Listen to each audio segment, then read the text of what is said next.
एक 80 वर्षीय व्यक्ति अपने 45 वर्षीय उच्च शिक्षित बेटे के साथ अपने घर में सोफे पर बैठा था। अचानक उनकी खिड़की पर एक कौवा बैठ गया। पिता ने अपने बेटे से पूछा, यह क्या है? बेटे ने जवाब दिया, यह एक कौवा है। कुछ मिनटों के बाद पिता ने अपने बेटे से दूसरी बार पूछा, यह क्या है?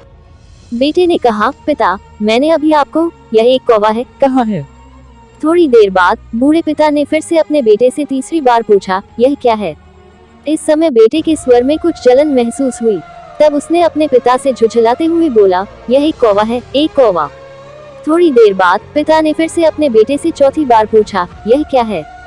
इस बार बेटा अपने पिता पर चिल्लाया, आप मुझसे बार बार एक ही सवाल क्यों पूछते रहते हैं? हालांकि मैंने आपको कई बता चुका हूँ कि यह एक कौवा है, क्या आप इसे समझ नहीं पा रहे हैं? थोड़ी देर बाद पिता अपने कमरे में गए और एक पुरानी डायरी लेकर वापस आए, जिसे उन्होंने अपने बेटे के जन्म के बाद से बनाए रखा था। एक पेज खोलने पर उन्होंने अपने बेटे को उस पेज को पढ़ने के लिए कहा।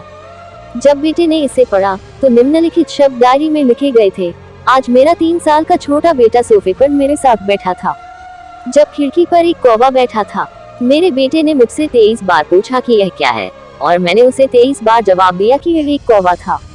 मैंने उसे हर बार प्यार से गले लगाया और उसने मुझसे 23 बार फिर से वही सवाल पूछा। मुझे इस बात से बिल्कुल भी चिढ़ नहीं हुई कि मैंने अपने मासूम बच्चे के लिए प्यार महसूस किया है। जबकि छोटे बच्चे ने उससे 23 बार पूछा, यह क्या है? पिता को 23 बार पूरे सवाल का जवाब देने में कोई जलन महसूस नहीं हुई, और आज जब पिता ने अपने बेटे से सिर्फ 4 बार यही सवाल पूछा तो बेटे को चिढ़ और गुस्सा महसूस हुआ।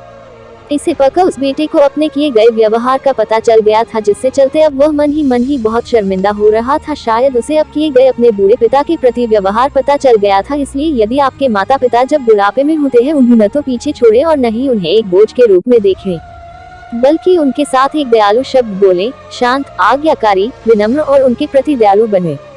अपने माता पिता के प्रति विचारशील रहें। आज इस बात को कहें, मैं अपने माता पिता को हमेशा खुश देखना चाहता हूँ। जब से मैं छोटा बच्चा था, उन्होंने मेरी देखभाल की। उन्होंने हमेशा मुझ पर अपने निस्वार्थ प्रेम की वर्षा की है। उन्होंने आज समाज में मुझे एक व्यक्ति के रूप में प्रस्तुत करने के लिए तूफान और गर्मी को देखे बिना सभी पहाड़ों और घाटियों को पार किया। भगवान से प्रार्थना करें, मैं अपने बूढ़े माता पिता की सर्वोत्तम तरीके से सेवा करूंगा। मैं अपने प्यारे माता पिता को सभी अच्छे और दयालु शब्द कहूंगा, चाहे वे कैसे भी व्यवहार करें। तो आप सभी इस कहानी को पढ़ने के बाद सीख जरूर मिली होगी। तो आपको यह कहानी कैसा लगा कमेंट में जरूर बताएं।